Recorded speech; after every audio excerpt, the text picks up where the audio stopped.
Aloha Teralahu. Welcome back to Connect the Dots with Jenny. Today is May 5th, 2025, and this is your Diddy news updates. The Diddy trial has finally begun. It is public, but they are not allowing any cameras into the courthouse. So we're relying on sketches. So, first thing I want to talk about, Diddy is looking old.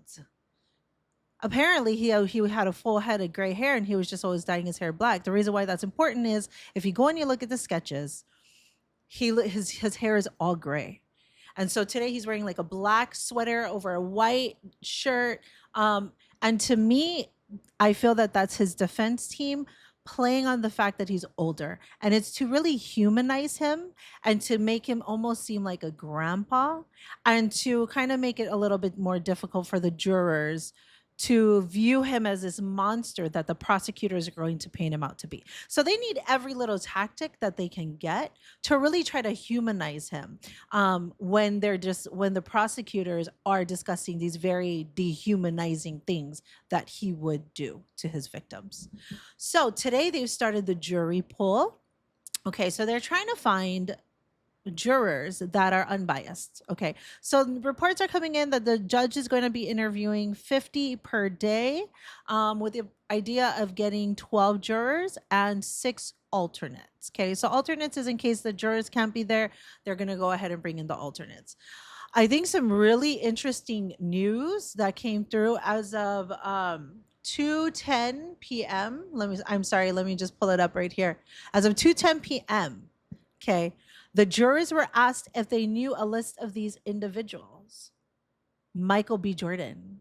He just started a new movie. It just released called Sinners. He's making his rise in the celebrity world. So it's interesting that he was named.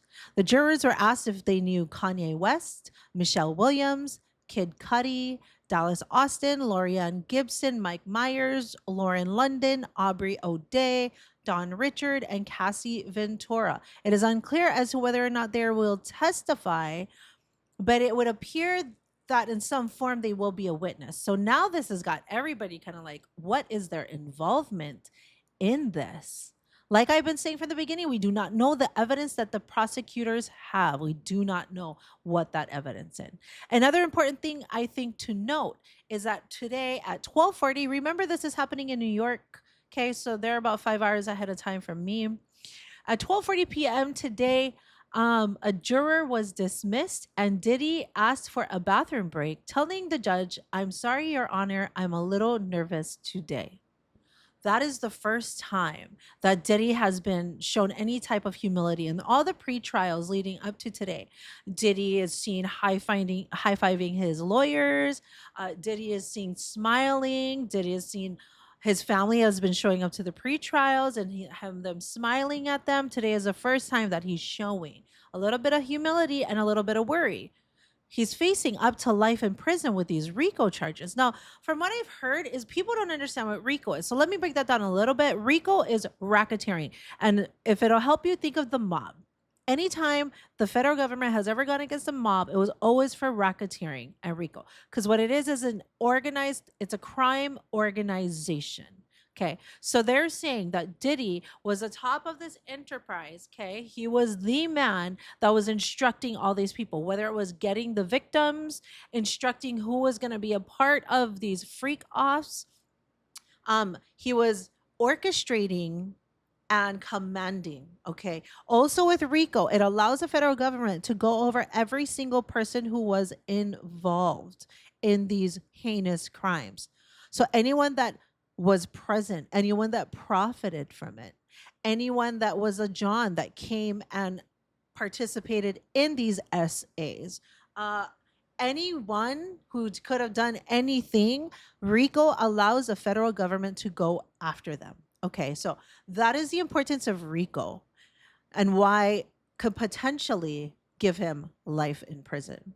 Now, the prosecutors did offer him a plea deal during the pretrial, and Diddy refused it. He denied it. He did not want it. He wanted to go to trial. However, it wasn't looking good for him today. None of his family members were there, and his family members have been there during the pretrial services. So it kind of raises the question as to why aren't they there? they've been supporting him all along. There's speculation that they too, his two sons, have their own lawsuits against them, all claiming very similar MO to what their dad is going through. Their mom is named in similar lawsuits. Janice Combs is also named in the lawsuit with Ashley Parham that names John Pelletier, Maui police chief, as a co-conspirator. And so they all have their own legal troubles as well. And we can also kind of see that there's like this systemic um criminal activity that was happening from the mom to Diddy to Diddy's children. Okay, so everybody's in hot water. It's like everyone was participating in these disgusting things, and it's like now it's coming out. It's coming to light. And so, anyways, notably, they were not there today. Okay, I think that's kind of some important. I think that means something. Okay. So whether or not their lawyers told them to steer clear, whether or not they're involved in their own things and they're literally unable to come because they have their own meetings, we won't know. But that's why it's important to stick with this trial. And I'm going to be covering this trial every single day. Okay. So make sure you're subscribing to my channel. Go ahead, click the subscribe button and stay tuned. Okay. Let me see some other things. Oh, some other things I wanted to cover was P. Diddy's net worth. He was worth $1 billion. Guess what he's worth now? About 300 million. After the Cassie Ventura lawsuit, his worth went down. Since he got arrested, I believe he was at 400 million. 100 million between his lawyers, his kids' lawyers, all their legal issues. He's now brought down to 300 million. He's selling his house in Los Angeles for 61.5 million.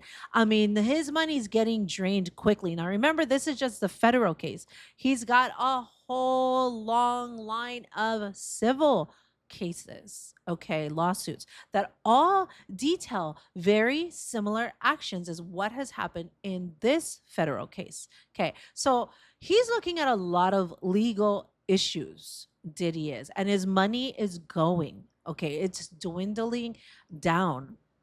Not to mention that he has 8 lawyers. 8 lawyers. That is quite the team that he's assembling. That's how you know he's really afraid. And I believe a lot of those lawyers were brought on after discovery. So after they were given evidence, just to show how much evidence that they have against Diddy. Alrighty, let's also move ahead. Let's talk about these witnesses that are going to be testifying against Diddy and the judge allowing them to remain anonymous. Now, that's a huge deal apparently in the legal world, as I've been watching all these TV shows with all these lawyers, criminal defense lawyers. And apparently because of the Sixth Amendment, right? Let me just verify it is the Sixth Amendment. Right? Okay. Yeah, it is the Sixth Amendment. The defendant has a right to confront their accuser, and the public has a right to know who the accuser is. So the accusers are the victim 2, 3, 4, and 5. I believe victim 3 has decided to use her real name. And so that kind of adds and attests more weight to her testimony because her identity won't be hidden. I've wondered myself if that is Ashley Parham. We shall see. I'm not too sure. We'll find out as this case progresses. So the fact that the judge has ruled in favor of the prosecutors in allowing the victims to remain anonymous is kind of a big deal. This is like setting a precedent. It has almost never happened that that judges have allowed victims to remain anonymous. Now, if you guys remember, I don't know if you know, Kayla Whitaker is the lawyer who represented John Pelletier. And that was one of his points that he pointed out to the Maui Police Commission. He said that the two plaintiffs in the Ashley Parham lawsuit, civil lawsuit, John and Jane Doe, is anonymous. And he said, that's why this just makes this whole case not even act verified. Like it's not even real. This is nothing because that doesn't happen. Well, there's nothing normal about the Diddy trials. There's nothing normal about the things that were done at all. And so that's why there's a lot of things that's abnormal that is happening. And it attests to how much of a derelict Diddy was and how disgusting and heinous these crimes are that a judge is allowing. A judge is going against the norm because of how disgusting these crimes were. And I think that says a lot towards the evidence that the prosecutors have, and it says a lot to the damning things that Diddy has done. Okay. Alrighty. Let's see. What else do I have for you guys today? Yeah, everything is different in this case. Nothing is the same. That's why a lot of these civil lawsuits, they have a lot of anonymous people. So we're going to see if they're going to allow that. And like I've said, this federal case sets the precedence for all the civil lawsuits. So the fact that that judge allowed that at a federal level is going to affect and dictate whether or not judges allow it. Now, remember, I don't know if you know, a lot of these civil lawsuits, specifically the Ashley Parham, which names John Pelletier as a co-conspirator, was filed in a federal court, and it named 19 causes of actions, with RICO being the first cause of action. So, I mean, her case is pretty. I've read the lawsuit. It's pretty damning to me. We shall see where it goes. Every civil lawsuit is on hold until we actually get through this trial. So that's why this federal case is so important. And that's why I'm going to be keeping you up to date with regular Diddy updates. Okay. Another thing I think important to note is Diddy was arrested September 24th. So just last year in 2024. It is now May 2025. What is that? 8 months about? Yeah, 7. The speediness and swiftness of this trial is pretty unprecedented as well. Normally, the process from when they first get arrested until when they actually go to trial is normally at least over a year. But it's interesting that this is going quickly. Now, one of the things that criminal lawyers are suggesting is it's because Diddy is still in federal detention center. Now, he's been denied bail from a judge 3 times at least 3 times. That says a lot. A lot of times people are at least awarded some form of a bail. Even celebrities like Harvey Weinstein, even like R. Kelly, people who were charged, had similar charges brought against them. Well, actually, I don't know if their charges were similar, but similar cases were allowed bail. But it's pretty unprecedented that Diddy's been denied bail all along. To me, I think it's because of the evidence that the federal government has against him. We shall see. The next 8 weeks, okay, the judge said this trial is going to be for 8 weeks. The next 8 weeks is going to reveal a lot. And I'm very interested to find out the evidence that they do have.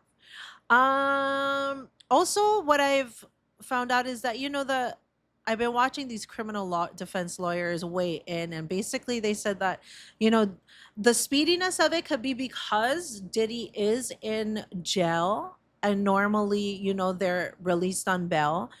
But also as his criminal defense lawyers, it's more challenging for them to make this case or to work with him.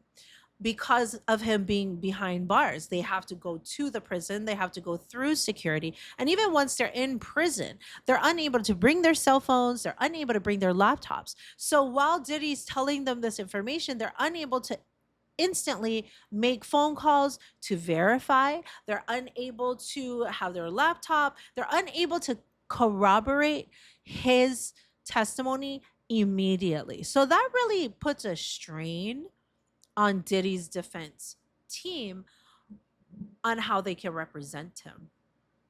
Oh, another thing is cross-examination. So they've wondered if Diddy was going to testify, and it's unknown or unsure as to whether or not he will. They usually say it's a good way to help defense.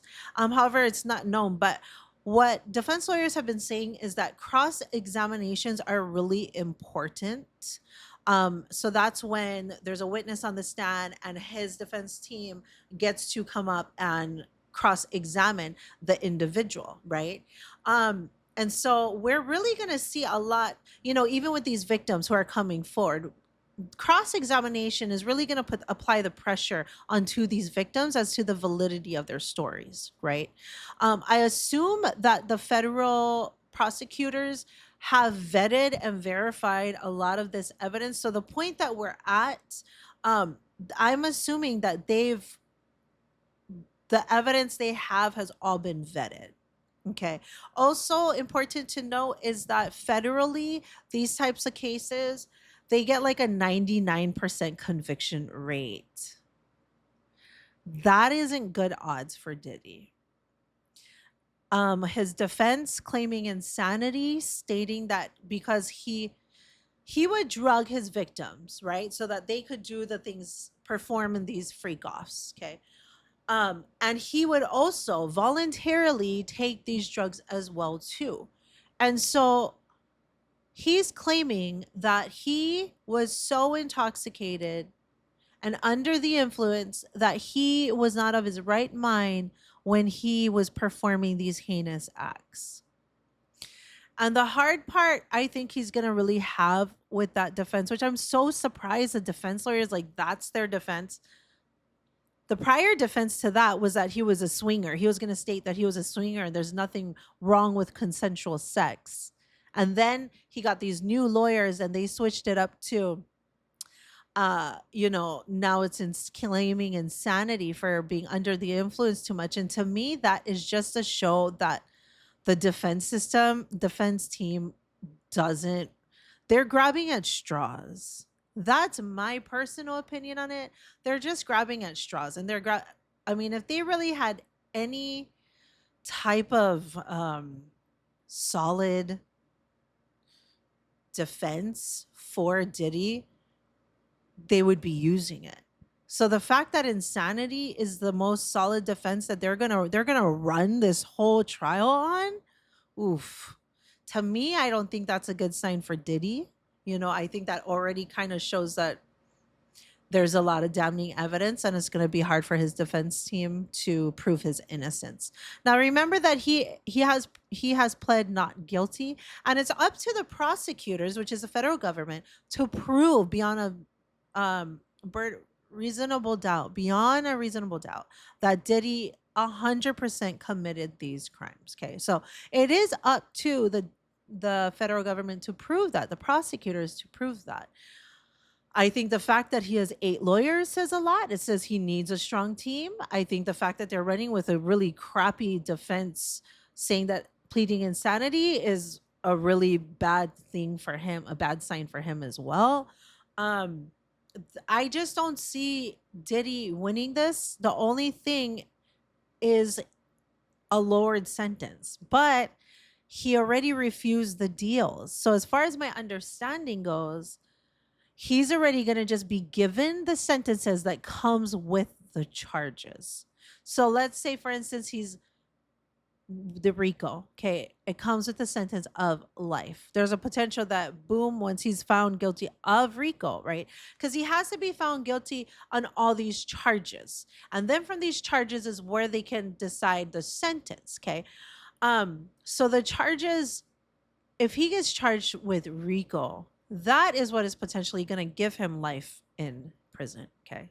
So this is just the first day. This is your update. I'm going to be reporting every single day. This is going to be going all the way until mid-July. I will keep you guys abreast, bring you the most accurate, up-to-date news. Check me out. Subscribe, hit that subscribe button, share with your friends. And also, if you want, I'm on my Instagram. I'm really active on there. So if you really want really up-to-date news of what I'm sharing, go follow me there. It's at Connect the Dots with Jenny. I'm also on X and I'm also on TikTok. Thank you so much for joining. Ahui ho, until I see you again. Aloha.